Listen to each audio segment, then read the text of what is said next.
Hey there, YouTubers. Just putting a video out about winching and the RC8X from Radiolink. I've had a couple of questions about it, and it reminded me that I had intended to put this video out a long time ago. Life got in the way. I'm trying to get to it now. So what I wanted to go over is some different winching options that I've found and use with my competition trucks, but obviously you could use it on a trail truck, and they've really been handy, just having the options available for different situations. I'll show you all three ways that I can work the winch from this radio. This does take a total of 3 different custom mixing setups and 3 different channels to make this all work. I apologize if there's noise in the background. I have my 3D printer running and a fan is blowing on that. First and simplest is just assigning your winch to a channel. And see if I can get this in here. The winch I have assigned to this button right here by my thumb, and so out is out, up is out, down is in, and I've got it set up on a 2-step, so half throttle once, another half again, and then you have to click 2 back to get back to stop. So half throttle in, half throttle in. That's simple enough to set up in here. Really, you just need to assign it to a channel. Channel 4 is my winch. It's set on DT4, and then you can go into, let's see here, there it is. So that's in trim dial select. DT4 is channel 4, and I have the step set to 50. So 50 and then 50 is 100%. That's your simplest way to set up the winch. And you can set it to really most any switch you want, but you're going to want one that's a 3-position essentially. So one of these 3, or one of these 4, you could set it to the knob and you could set it to the variable. I don't like these because this doesn't really have a detent at all on it, so you don't know where center is. Your winch could wander on you. This has increments, so it might work for you to do that, but you can't do that one-handed when you're trying to work the winch line. Also, the buttons, the momentary buttons by themselves would only allow full one way or the other, I believe. But I will show you, I do have these 2 set up to work my winch also.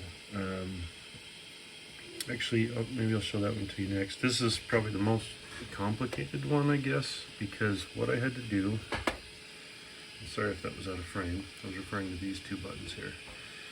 I have this set up right now for this to be out at momentary. So momentary out, hold it down, it goes, and it goes a full 100% on these 2. These are my quick buttons. So momentary in, momentary out. So if I need to just secure the line quickly, I've got it.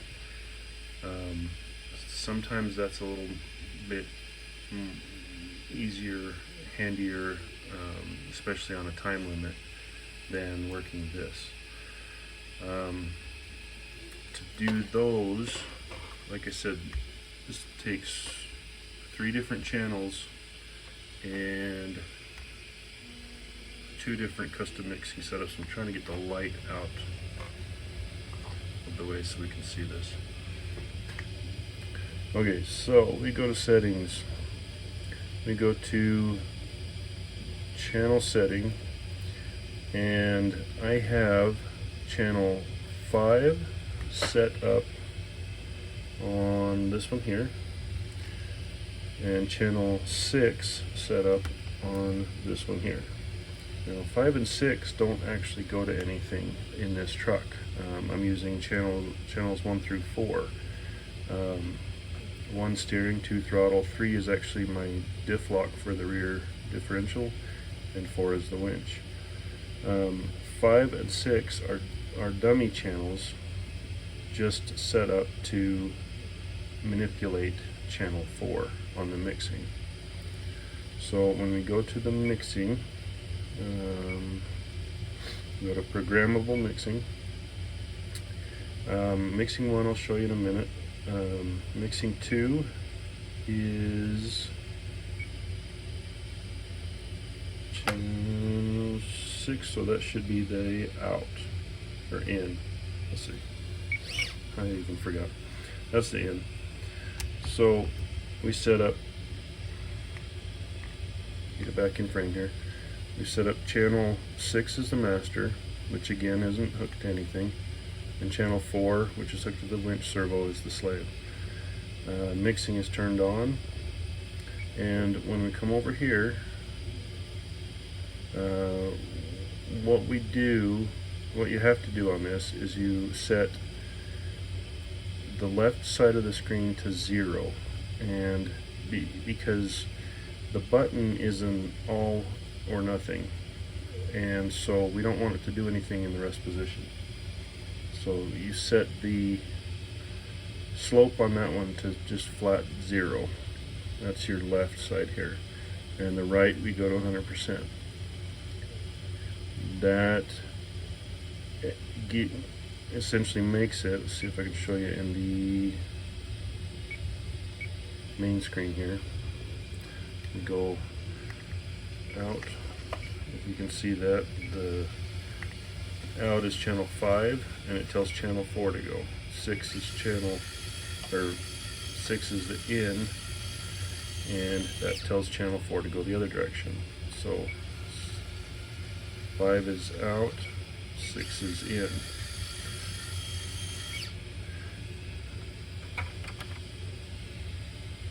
So I'm hoping that's, I don't know, it might be kind of quick. I'm hoping that kind of covers it. If you need to, go back to where you need to and pause the video for that. I'll show you the other side of it as well. This, like I said, is the in on channel 6. And then we go back here, and mixing 3 is the out, and channel 5 is the master, channel 4 is the slave. And actually, I need to go back and make sure. You should get the gist of it. I might be getting my naming incorrect as far as which is in and which is out. But one needs to control the out, and one needs to control the in. The mixings need to be turned on. You need to have a dummy channel set up to control whatever channel your servo is on, and then you need to make the left side of this 0 and the right side 100%, and that will give you your momentary buttons for out, and in. And you can set them at lower rates. I have mine at 100% because in my mind, when I'm using these quick buttons, I need it quick. I need it now. So hurry and get it out, hook it up, and then we can winch in. From there, we can either winch steady and consistent on the dedicated winch channel, or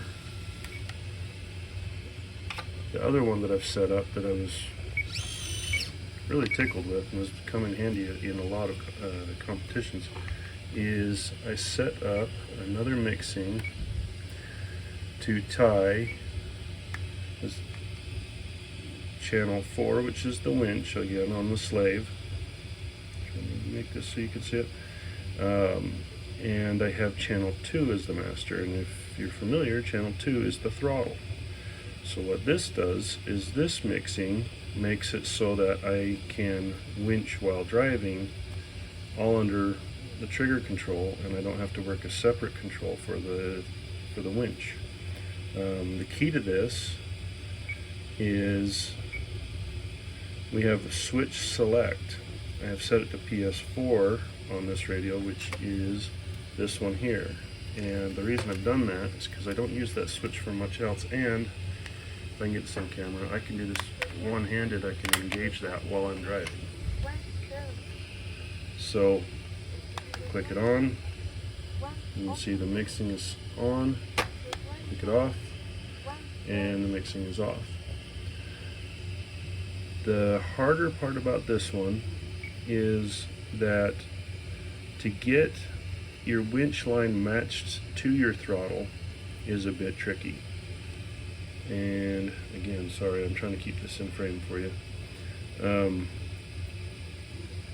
On this I did the multiple, I started out with the exponential and it didn't match up.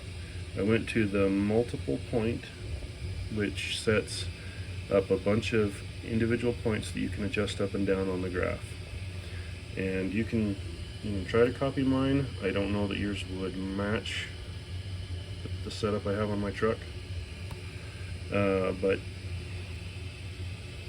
essentially on the in it slopes up quicker. Sorry, I had a little technical glitch there, but as the throttle switch moves back and forth, it's set up to throttle in, or to winch in faster. The slope is steeper and maxes out sooner, and then on the out the slope is shallower. It winches out a little bit slower, and that's to try to keep the winch line from going too slack on the drum, which can cause you to have problems with how the line is wound around the spool or the shaft that the spool is mounted on. So we have a master. I may have already said this, I apologize, I had to go back because of a glitch in the video, but I have a switch set to turn it on and off, which is this one here, and that's the makes it so that when you're driving the throttle, it's just throttle. When you turn it on, that's when it's going to drive with the winch. And you can see this on the truck right now.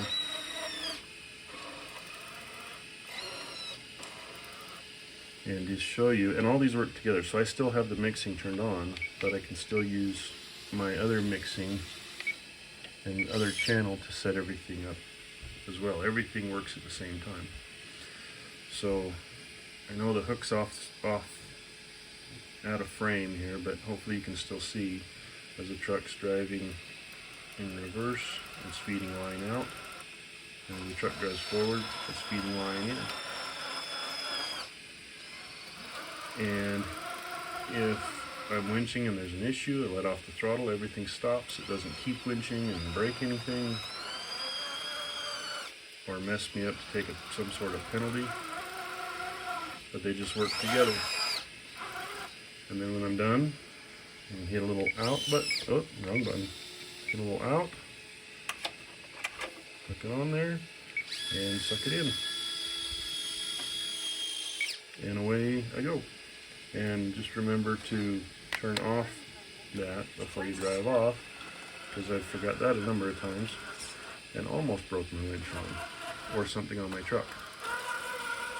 So those are the 3 different ways I've found to set up the winch on here. One is not really a discovery, it's just what everybody's probably going to do, is have the winch assigned to one of these to go in and out. But to do momentary out and in, you need to set up a dummy channel and a mixing for each of those buttons.